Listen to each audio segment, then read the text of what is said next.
नमस्कार, आप देख रहे हैं सी न्यूज भारत और मैं हूं आपके साथ ज्योति अरोड़ा। इस खास खबर में आप सभी का स्वागत है। कुशीनगर के विधानसभा पडरौना के अंतर्गत पिपरा बाजार में बाबा साहब भीमराव अंबेडकर की जयंती के मौके पर बहुजन समाज पार्टी के कार्यकर्ताओं के द्वारा और वार्ड नंबर 3 के पीएसपी के जिला पंचायत सदस्य के प्रत्याशी घोषित आलम अंसारी और पत्नी के द्वारा रैली निकालकर बाबा साहब भीमराव अंबेडकर को श्रद्धांजलि दी गई और आम जनता से जनसंपर्क किया गया। उसी बीच में सी न्यूज ने आलम अंसारी की पत्नी से बात की। आप खुद सुनिए वो क्या बोली। इस वक्त मैं मौजूद हूँ कुशीनगर के विधानसभा पडरौना के अंतर्गत पिपरा बाजार में और यहाँ पे बाबा भीमराव अंबेडकर की जयंती के मौके पे यहाँ पे बहुजन समाज पार्टी के कार्यकर्ताओं ने एक रैली निकाली है, जिसमें यहाँ पे प्रत्याशी घोषित हैं आलम भाई, उनके साथ में भाभी मौजूद हैं। इन लोगों का एक रैली है जिसमें काफ़ी ज़्यादा भीड़ इकट्ठा है। लोग एक सवाल कर रहे हैं, उसी सवाल का जवाब हम यहाँ पे भाभी से लेंगे कि वो सवाल ये है कि इस वक्त कोरोना काल चल रहा है और चारों तरफ कोरोना फैला हुआ है, स्कूल बंद हैं, कॉलेज बंद हैं, यहाँ तक कि धार्मिक स्थल भी बंद हैं, जबकि बंगाल के अंदर चुनाव हो रहा है, वहाँ भी भीड़ इकट्ठा है। जो बीजेपी के लोग कह रहे हैं कि बीजेपी सत्ता पार्टी जो है, ख़ास तौर से उत्तर प्रदेश के अंदर नाइट कर्फ्यू लगाया गया है, तो क्या इस तरीके से भीड़ लगा के और रैली निकालना, तो लोग तो सवाल उठाएंगे ना। देखिए, सवाल उठाने के लिए तो लोग भगवान पे भी सवाल उठाते हैं जी। और यहाँ पर हम लोगों ने परमिशन ली हुई है, परमिशन के दायरे में रह करके और उनके गाइडलाइन के दायरे में रह करके हम लोग ये रैली निकाल रहे हैं। और दूसरी चीज़ ये है कि सभी लोगों ने मास्क लगाया हुआ है, सोशल डिस्टेंसिंग का ख्याल रखने की कोशिश तो की जा रही है, लेकिन ऐसा नहीं है कि कोई उल्लंघन हो रहा है। मुझे नहीं लगता है कि इस तरह का कोई उल्लंघन हुआ है। अच्छा मैडम, एक और चीज़ है जो बहुत मेन सवाल है आपसे कि आप जो चुनाव मैदान में उतरी हैं, कौन सा खास मुद्दा है जिसको लेकर के आप चुनाव मैदान में आई हैं? मैं यहाँ पर बेसिकली अपनी बहनों के, महिलाओं के उत्थान के लिए आई हूँ।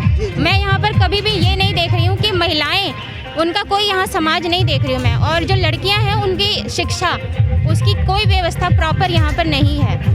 मैं सबसे इम्पॉर्टेंट मुद्दा मेरे लिए यही है। और विकास का मुद्दा तो है ही है, उसके अंदर सारी चीज़ें आ जाती हैं। जी, मैडम बोली कि विकास के मुद्दे के साथ में महिलाओं का मुद्दा खास तौर से है। मैडम, अभी इस सरकार के अंदर, खास तौर से योगी सरकार में महिला हेल्प डेस्क बनाया गया है, महिला सुरक्षा हेल्प डेस्क, और उस पर काफ़ी ज़्यादा काम हो रहे हैं, काफ़ी ज़्यादा लोग। क्या आपको लगता है कि महिला हेल्प डेस्क बनने के बाद भी महिलाएँ सुरक्षित हैं? महिला हेल्प डेस्क बन तो गया है, लेकिन उस पर इतना ध्यान नहीं दिया जा रहा है। मुझे नहीं लगता है कि वो इतना कार्यरत है और इतना सक्सेसफुल है। उसको सक्सेसफुल बनाने के लिए हमारे जो कार्यकर्ता उसमें जुड़े हुए हैं और नीचे से लेकर ऊपर तक जो कार्यकर्ता हैं, उनके अंदर ईमानदारी होनी चाहिए, जो कि नहीं है।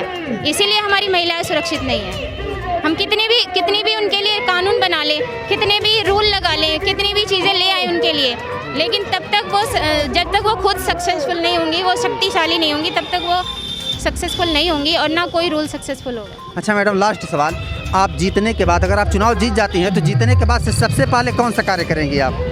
सबसे पहले तो मैं कोशिश करूंगी जो मेरे कार्य क्षेत्र में आता है, जो भी मेरे कार्य क्षेत्र में आता है, अगर वो शिक्षा से रिलेटेड है तो मैं उस पर काम करूंगी, और महिलाओं से, लड़कियों से रिलेटेड है तो उस पर काम करूंगी। यानी शिक्षा सबसे महत्व रहेगा, सबसे इम्पोर्टेंट रहेगा शिक्षा और विकास।